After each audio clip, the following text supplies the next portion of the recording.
कि बनल रहो अरे नैहरा बाए मैया कि पापा जी के मोर ये डांस करेला सुपर। तुम नाचते हो? हाँ। नाच कर दिखाओ, दिखाओ नाच कर। राजन भैया बजाए तो। अरे बनल रहो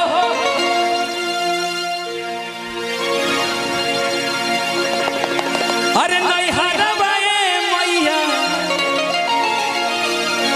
अरे डॉटी जी के मोरा आई दादा मजा आई। तो चलो तने एकमा स्टेशन पर जाओ। रोको वो एकमा गइल बा है छापरा में बनी हो आ बीच में दाऊदपुर ढाला पर भेंट हो जाई। कैसे भैया हो? अरे इहे बड़ा जी होए मैया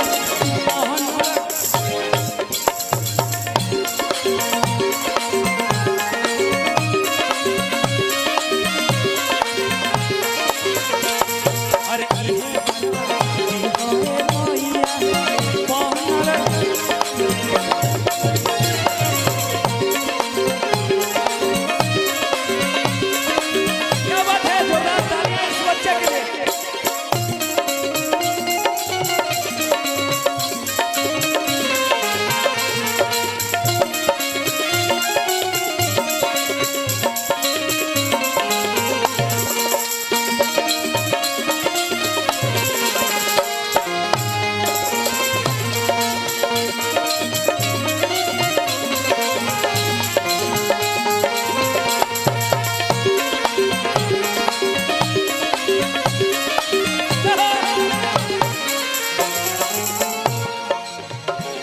क्या बात है, मजा आएगा लग रहा कि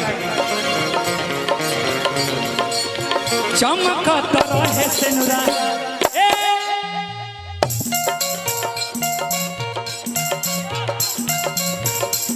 फॉर्च्यूनर के ब्रेक मार के टेम्पू पर चढ़ जाए के बाद तने होने जा बीच में भौजी चाहिए क्या नहीं हम चाहिए हमें तो अभी जमा हो जाओ उसके बाद वो लोग बुलाओ। चमकत रहे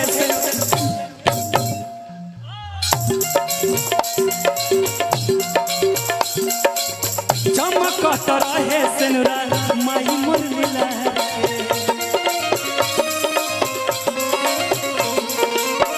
और सही पावत रही बलम जी के प्यार के।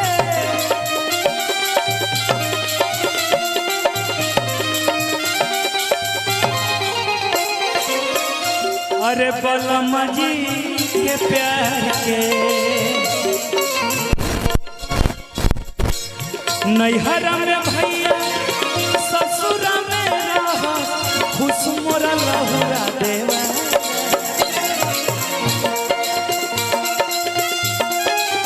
क्या बात है बेटा?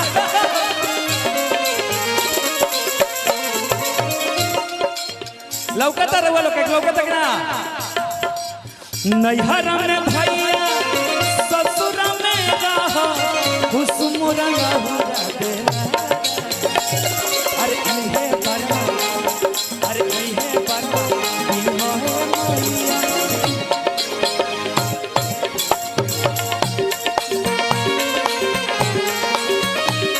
हमारे मुखिया जी की तरफ से अरे इहे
पंक्ति माई बहन के तरफ से बाटे, एक बाद छपरा जी लगाए जुलिया का मांगे लगाए माई लोग के तरफ से।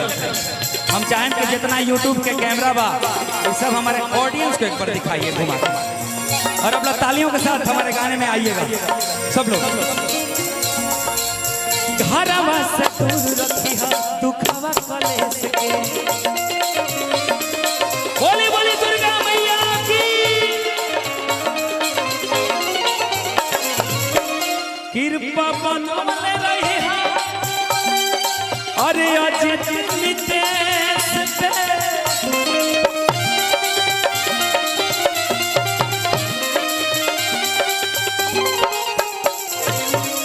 अरे अजित नितेश पे।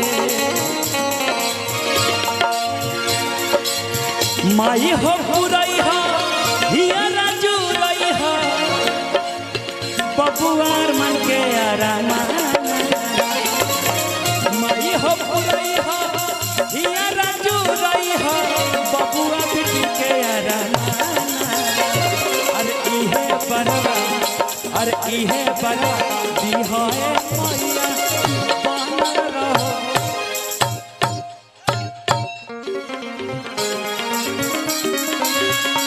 पीछे वाले बाउंड्री वाले भैया इहे बरवा